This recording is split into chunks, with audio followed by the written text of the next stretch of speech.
الحمد لله نحمده ونستعينه ونستغفره ونؤمن به ونتوكل عليه ونعوذ بالله من شرور انفسنا ومن سيئات اعمالنا من يهدي الله فلا مضل له ومن يضلل له فلا هادي له ونشهد ان لا اله الا الله واشهد ان محمدا عبده ورسوله أما بعد أعوذ بالله من الشيطان الرجيم بسم الله الرحمن الرحيم ألا إن أولياء الله لا خوف عليهم ولا هم يحزنون الذين آمنوا وكانوا يتقون وقال الله تعالى في شان حبيبه إن الله وملائكته يصلون على النبي يا أيها الذين آمنوا صلوا عليه وسلموا تسليما يا اللهم صل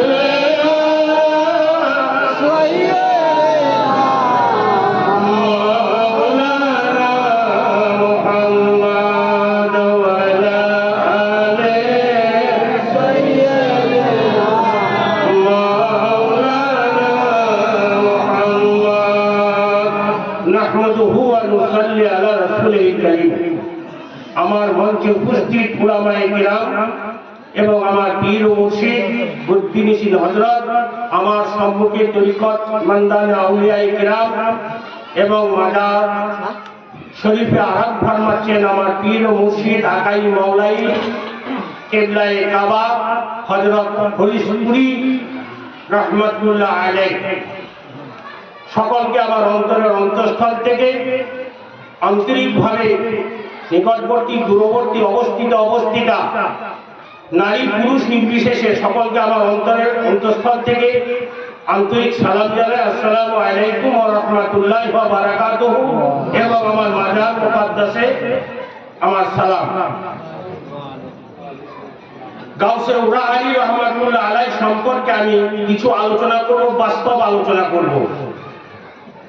আমি যে আয়াত আপনাদের সম্মুখে উপস্থিত করেছি আলোচনার শিরোনাম হিসাবে, সে সময় নেই। যাই হোক, মেন পয়েন্টের উপর আমি আলোচনা করব। 11 পারা সূরা ইউনূস 62 এবং 63 নম্বর আয়াত রেখেছি। আর মিশকাত শরীফ প্রথম খণ্ড 197 পৃষ্ঠা, বুখারী শরীফ দ্বিতীয় খণ্ড 963 পৃষ্ঠার মধ্যে হাদিস শরীফ, মানে দুটো মেন পয়েন্টের উপর এবং বিশ্ববিখ্যাত কিতাব এর উপরে কোনো হাদিস আর নেই। কোরআন শরীফের উপরে আর বুখারী শরীফের, মুসলিম শরীফের উপরে কোনো হাদিস পৃথিবীতে নাই। এই দুটো রাখলাম, কিন্তু আলোচনা বাস্তব করব। গাউসে উরাহারি রহমাতুল্লাহ আলাইহি পুত পবিত্র ওয়াহাব শরীফে আমার গমন বাংলা 1383 সালে 18ই আশ্বিন মঙ্গলবার। ওই 18ই আশ্বিন মঙ্গলবার থেকে 91 সাল পর্যন্ত হুজুরের বিশাল কুবার পর্যন্ত এ অদম উপস্থিত ছিল। এবং আমার শ্রদ্ধেয় মাওলানা হাসিবুর রহমান সাহেব, গোলাম নবী সাহেব, ওনারা চলে গিয়েছিলেন। ইন্তেকালের সময় আমি উপস্থিত ছিলাম খানকা শরীফে। 6ই ভাদ্র 1391 সালের 6ই ভাদ্র বৃহস্পতিবার দিবাগত রাত্রিতে 12:20 উনি ইন্তেকাল করেন। বলেন ইন্না লিল্লাহি ওয়া ইন্না ইলাইহি রাজিউন। আবার বলছি, 1391 সালে 6ই ভাদ্র বৃহস্পতিবার দিবাগত রাত্রি 12:20 উনি ইন্তেকাল করেন। এ অধম সেখানে উপস্থিত। সেখানে এখন বর্ধমান বুদ্ধিনিশীন হযরত, তিনি শিশু, এনার আব্বাজান, তারপরে ফুফুমা অর্থাৎ হুজুর উরাহারি রহমাতুল্লাহ আলাইহির কনিষ্ঠ কন্যা হযরত হালিমা রহমাতুল্লাহ আলাইহা, হালিমা তো নাম উনি এবং আরো অনেকে উপস্থিত ছিলেন। তো হুজুর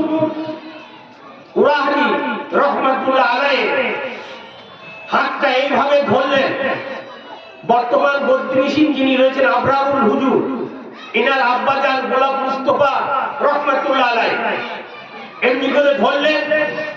আর হুজুর উরাহারি আলহাজ মাওলানা আলিমউদ্দিন শেখ আলিমউদ্দিন রহমাতুল্লাহ আলাইহি নকশবন্দিয়া মুজাদ্দিদিয়া বিশিষ্ট একজন প্রখ্যাত পীরে কামেল, তিনি চোখ বন্ধ করে নিলেন, হাত ধরা অবস্থায় চোখটা বন্ধ করে নিলেন। পাশে যারা রয়েছেন তারা বলছেন, হুজুর হাতটা ধরে থাকলে হবে, এই রাস্তায় সকলকে একদিন অবলম্বন করতে হবে। তো হুজুর উরাহারি রহমাতুল্লাহ আলাইহির সঙ্গে এইভাবে হাতটা ধরে আছেন। গোলাম মুস্তফা রহমাতুল্লাহ আলাইহি বর্তমান যিনি রয়েছেন আবরারুল হক, এনার আব্বাজান হাতটা টেনে নিলেন, টানার সঙ্গে সঙ্গে আবার পুনরায় চোখটা খুললেন, আর দুই চোখ দিয়ে পানি গড়িয়ে পড়লো। বলল সুবহানাল্লাহ। এটা আমি প্রত্যক্ষ করলাম, আমার 6 বছর পড়া শেষ হচ্ছে। গাউসে উরাহারি রহমাতুল্লাহ আলাইহি তিনি বাংলা, ইংরেজি, আরবি, উর্দু, পার্সি, সংস্কৃত সুপণ্ডিত ছিলেন। বলুন সুবহানাল্লাহ। খুলনার দরবার শরীফের উনি খলিফা, যেখানে লক্ষাধিক আলেম উলামা হাফেজ কাজী মাওলানা মুহাদ্দিস মুফতি আল্লামা মাওলানা লক্ষাধিক, যেখানে 5 থেকে 6 লাখ পর্যন্ত মানুষের সমাগম হয়, যেখানে ওরস শরীফে এই তিসরা ফাল্গুন, তা সেই 5-6 লাখ মানুষের মধ্যে যেখানে লক্ষাধিক আলেম হাফেজ কাজী মাওলানা মুহাদ্দিস, সেখানে উনি প্রধান বক্তা এবং ওনার পরিচিতি আছে মুর্শিদাবাদ জেলা জুড়ে। বক্তা সাহেব বলতে হুজুর আলিবাবা হুজুর হযরত গাউসে উরাহারি শেখ আলিমউদ্দিন রহমাতুল্লাহ আলাইহি নকশবন্দি মুজাদ্দিদকে বোঝায়। তা উনি যখন যাচ্ছেন তখন কিছু আলেম উলামা মুরিদ মুতাকিদ বলছেন বক্তা সাহেব যাচ্ছেন, ওনার স্বয়ং মুখে আমি শুনেছি। তা ওই যে কানে পড়লো বক্তা সাহেব যাচ্ছেন, বক্তার বৈশিষ্ট্য সম্পর্কে, বক্তা কাকে বলা হয়, বক্তা কেন নাম দেওয়া হয়, কেন বক্তা হয়, সেই সম্পর্কে সারা রাত কোরআন হাদিসের রশ্মিতে আলোচনা করেছিলেন। বলুন সুবহানাল্লাহ। আর হুজুর উরাহারি রহমাতুল্লাহ আলাইহি আমরা যখন পড়াশোনা করেছি তখন এতটা পর্যন্ত কাদা, যখন জায়গিরি বাড়ি থেকে ওরাহার আসতাম তো লুঙ্গি গুটিয়ে হাঁটুর ওপরে আসতে হতো। আজ সেই উরাহার, আগে ছিল জঙ্গলি উরাহাল বলতো, আমরাও শুনেছি পড়তে গিয়ে জঙ্গলি উরাহাল, জঙ্গলি উরাহাল থেকে উরাহার হলো, উরাহার থেকে আজকে বর্তমানে উরাহার শরীফে পরিণত হয়েছে। বলুন সুবহানাল্লাহ। গাউসে উরাহারি রহমাতুল্লাহ আলাইহির জন্য স্বাস্থ্য কেন্দ্র হয়েছে। আমাদের দেখতা, আমরা তখন পড়াশোনা করছি, স্বাস্থ্য কেন্দ্র যখন হয় প্রথমে, তখন উরাহারে হুজুর উরাহারি রহমাতুল্লাহ আলাইহির জন্য হলো, উরাহারির জন্য রাস্তা হয়েছে, উরাহারির জন্য মসজিদ হয়েছে, উরাহারির জন্য প্রাইমারি স্কুল হয়েছে, উরাহারির জন্য হাই স্কুল হয়েছে, উরাহারি রহমাতুল্লাহ আলাইহির জন্য আজকে ফান্ডে মার্কেটে পরিণত হয়েছে। বলুন সুবহানাল্লাহ। গাউসে উরাহারি রহমাতুল্লাহ আলাইহি উনি এমন একজন ছিলেন ব্যক্তিত্ব যার উদাহরণ দেওয়া যায় না। জ্ঞানের গভীরতা এত ছিল, এত দয়ালু ছিলেন, এত বিনয়ী ছিলেন, এত নম্র ছিলেন, নিসবতে রাসূলের তরিকা বলতেন উনি। এবং আজও মানুষ অনুভব করছে যে সেই মানুষের শূন্যস্থান পূরণ হচ্ছে না। গাউসে উরাহারি রহমাতুল্লাহ আলাইহি তিনি পাক জবানে বর্ণনা করছেন, আমার কালবিলক জীবন, আমি চলে আসছি ভগবানগোলা থেকে, তো আসছি আর সব জঙ্গল, বাউসি, ভেটেলপাড়া, যোগনিগঞ্জ সব জঙ্গল। আমরা জঙ্গল না দেখলেও উঁচু উঁচু পাহাড়গুলো দেখলাম এখন জিসিপি দিয়ে ট্রাক্টর দিয়ে জমিতে পরিণত করেছে, সব জ্বালিয়ে দিয়েছে। তা হুজুর বলছে বলছেন আমি চলে আসছি মাগরিবের সময় চলে আসছি দরুদ শরীফ পড়তে পড়তে হঠাৎ দেখছি একটা রয়্যাল বেঙ্গল টাইগার শুয়ে আছে, বলুন সুবহানাল্লাহ। আমার খেয়াল নেই, এমনকি এত বড় বড় বাঘ এখন ভাবতে পারবে না, বললে গল্প মনে হবে। তো ষাঁড়কে পর্যন্ত ঘাড়ে তুলে নিয়ে চলে যেত। তো আমি আছি হাত 8 থেকে 10 ব্যবধানে আমার চোখ পড়ে গেল, ওই রাস্তা দিয়ে যাব আর দেখছি উত্তর দক্ষিণ হয়ে বাঘটা শুয়ে আছে। করার কিছু নেই, ঘাট নামিয়ে শুয়েছিল, আমাকে দেখে ঘাটটা এরকম করে পূর্ব দিকে মুখ করে দাঁড়িয়ে বসে গেল, বসেই আছে, শুয়ে আছে লম্বা হয়ে, ঘাটটা এরকম ঠাড়ো করলো। আমি বলছি আল্লাহ এও তোমার বান্দা আর আমিও তোমার বান্দা, তুমি রাস্তাটা আমাকে ছেড়ে দাও। বাঘ এই এতটুকু উরা আলী রহমতুল্লাহ আলাইহি আল্লাহর কাছে এই আবেদন করলেন যে আমিও তোমার বান্দা আর এই প্রাণীটাও তোমার বান্দা, যদি আমাকে আহার করে রাখো তাহলে দেরি করো না, আর যদি আহার না করে থাকো তাহলে আমাকে পথ ছেড়ে দিতে বলো। এইটুকু বলা শেষ হতে না হতেই বাঘটা নেশটা লড়াতে লড়াতে জঙ্গলের ভেতর দিয়ে চলে যায়, বলুন সুবহানাল্লাহ। গাউসে উরা আলী রহমতুল্লাহ আলাইহি এমন একজন পণ্ডিত ছিলেন, এত পাণ্ডিত্যপূর্ণ কথা বলতেন, তিনি ভাষাগত দিক দিয়ে বাংলা ইংরেজি ব্যাকরণ দিয়ে কথা বলতেন, আরবি ব্যাকরণ দিয়ে কথা বলতেন, এবং তিনি এমন ছিলেন যখন উরা আলী রহমতুল্লাহ আলাইহি তিনি বাইরে যেতেন তখন মানুষ তাকিয়ে থাকতো ওনার পানে, ওয়াজ করলে মানুষ প্রাণ কেড়ে নিতেন এবং সবাই আল্লাহ আল্লাহ আল্লাহ আল্লাহ করে জিকির করতেন। আর কত মানুষ ওনাকে দেখে হিদায়াত হয়েছে, যেমন বুখারী শরীফ, মুসলিম শরীফ, আবু দাউদ শরীফ, নাসাই শরীফ, তিরমিজি শরীফ, বাইহাকী শরীফ, তাহাবী শরীফ, এই সমস্ত কিতাব যদি কোনো আলেমে পড়ান তাহলে নিশ্চিতভাবে জানা যায়, নিশ্চিতভাবে বলতে পারা যায়, নিশ্চিতভাবে বুঝতে পারা যায় এই আলেমটা বিজ্ঞ অবশ্যই। এবং কাফিয়া, শারামুল্লাহ জামি, হিদায়াতুন নুহু, এই নিচেকার কিতাবগুলো পড়াতে পারবেন। আর যদি কাফিয়া, হিদায়াতুন নুহু, শারামায়ে কামেলি, নুহুমি, পাঞ্জেগান, মুনশায়েদ, মিজান, এই সমস্ত কিতাব পড়াইতে যদি কেউ না পারে তাহলে তার পক্ষে বুখারী মুসলিম শরীফ পড়ানো সম্ভব হবে হবে না।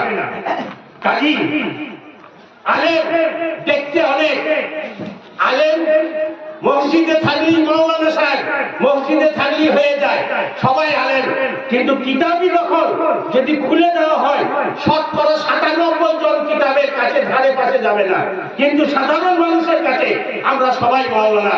তাহলে ৯৭ জন কিতাব থেকে বেঁচিয়ে যাবে, হয়তো ১০০-এর মধ্যে ৩টে মানুষ কিতাব পড়াতে পারে, ৩টে আলেম কিতাব পড়াতে পারে, তারাই হচ্ছে আলেম। তাই যেমন বুখারী মুসলিম পড়াতে হলে জ্ঞান অর্জন করতে হবে, শিক্ষা মতো শিক্ষা মুহূর্তে মানটিকে তার জ্ঞান থাকতে হবে অবশ্য, তবে তার পক্ষে সম্ভব। তেমনি পীর অত সহজ জিনিস নয়। আমার আলোচনা, আমার বৈশিষ্ট্য সম্পর্কে আমি আজকে আলোচনা করছি। পীর হতে গেলে পীরের বৈশিষ্ট্য থাকা দরকার। প্রথম শব্দ হচ্ছে আরিফ বিল্লাহ। কি বললাম? আরিফ বিল্লাহ। কি? পীরের তরিকা সম্পর্কে তার জ্ঞান থাকতে হবে। হানাফি শেখ, হানাফি রাসূল, হানাফিল্লাহ, তারপর বাকাবিল্লাহ। মামুলি জিনিস নয় পীর। পীর এমন জিনিস, হুজুর উরাহরি রহমাতুল্লাহ আলাইহি বলতেন যে আমার মুরিদ কি তরকারি দিয়ে ভাত খাচ্ছে, মাশরিক থেকে মাগরিব, শুমুল থেকে জুনুব, উত্তর থেকে দক্ষিণ, পূর্ব থেকে পশ্চিম, যদি কোনো পীর যদি খবর মুরিদের না রাখতে পারে তাহলে তার জন্য বায়াত করানো হারাম। সুবহানাল্লাহ। কি যোগ্যতা সম্পন্ন, এর নাম হচ্ছে আরিফ বিল্লাহ। কাজী ওলি আউলিয়া পীর এমন হবে যে দেখলে আল্লাহ আল্লাহ নবীকে স্মরণ করে যায় এবং আল্লাহ আল্লাহ আল্লাহর নবী স্মরণ চলে আসে। পীর মুর্শিদ গাউসে উরাহানি রহমাতুল্লাহ আলাইহি তিনি বর্ণনা করছেন, স্বয়ং একদিন বর্ণনা করছেন প্রসঙ্গে, বলছে একটা ছেলে জিজ্ঞাসা করছে পিতা কি করে হয়। এর জবাব আছে পিতা কি করে হয়। এর জবাব হচ্ছে যখন তুই পিতা হবি তখন তুই বুঝবি কিভাবে হয়। আরেকটা দেখবেন সৌরভের দাদাগিরি চলে, তো সৌরভের দাদাগিরিতে জিজ্ঞাসা করে অনেকেই, তাই যেটা বলার সেটা বলছি। তা একটা ছেলেকে জিজ্ঞাসা করছে এই 4 থেকে 5 বছর বয়স, বলে তুই কি হতে চাস। তাই 4-5 বছরের ছেলেটা বলছে আমি বাবা হতে চাই।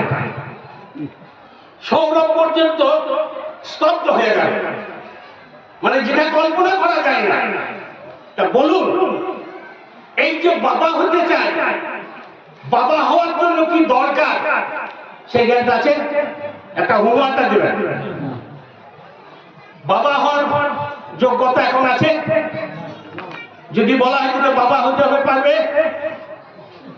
বাবা কিভাবে হয় বলা যায়, পারবে? পারবে না।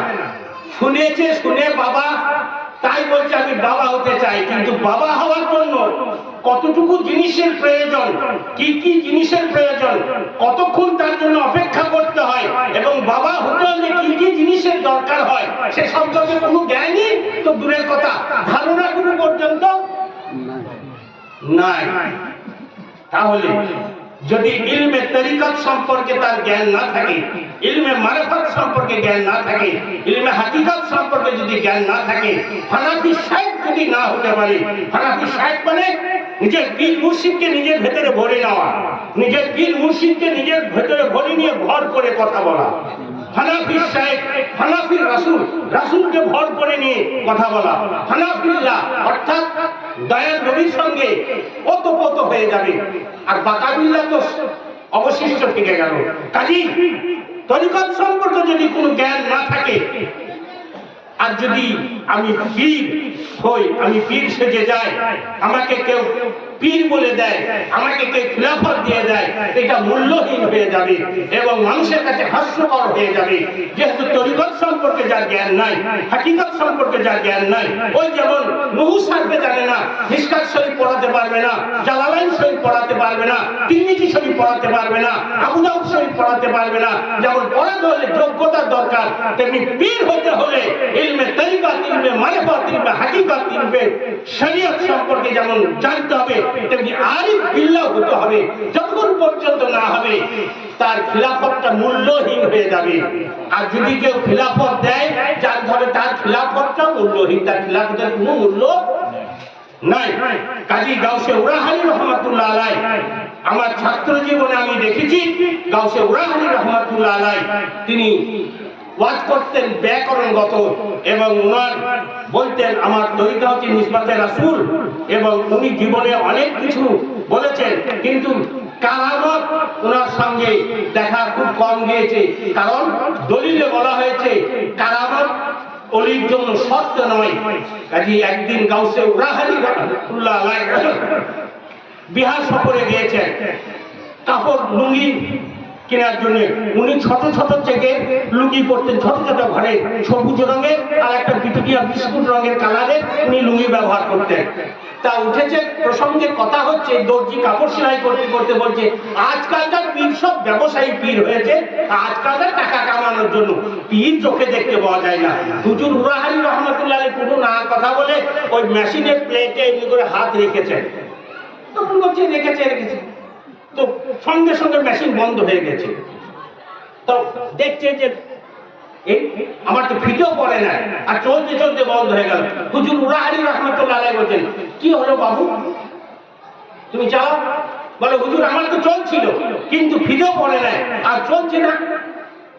ও কিছু হয়েছে, হয়তো কিছু হয়েছে। এই সময়টা হাতটা তুলে নিয়েছেন, যেমনি তুলে নিয়েছেন আর মেশিনটা চলতে আরম্ভ করেছে। আর ওই ব্যক্তিকে বুঝতে বাকি রইল না যে ইনার জন্যই আমার মেশিনটা বন্ধ হয়ে গেছিল। বলুন সুবহানাল্লাহ। উনি দেখান নাই, কিন্তু এমনই কামেল মুকাম্মেল ছিলেন, নিজের জান করেছেন, নিজে চাষ করতেন। হুজুর উনার বড় ভাই নাম ছিল জনাব হযরত আবু তালেব রহমাতুল্লাহ আলাইহি। তিনাকে দেখেছি, তিনি বলতেন আমার ভাই আর আমি চাষ করতাম, আর ভাদর ধান আমি মাথায় করে নিয়ে যেতাম। এইটুকু সাক্ষী স্বরূপ মাওলানা হাসিবুর রহমান সাহেব রয়েছেন। প্রত্যক্ষ আমরা করেছি যে আমরা দুই ভাইয়ে ওই দুহাত করে লাড়া বাদ দিয়ে অর্ধেক করে কেটে ওই কাদাতে পা দিয়ে জড়িয়ে ভাইয়ের বুঝে হাত দিয়ে আমি তুলেছি, আমার বুঝা ভাই তুলেছে, নিয়ে এসেছি। লাড়া বাদ দিয়ে ধান ওজন করা হয়েছে, দু ভাই মাথায় করে এনেছি, 4 মণ ওজন হয়েছে। বলুন সুবহানাল্লাহ। উনি পালোয়ান ছিলেন, এমনি শারীরিক দিক দিয়ে যেমন ক্ষমতা সম্পন্ন ছিলেন, হাদিস কোরআনের বিজ্ঞ পণ্ডিত ছিলেন।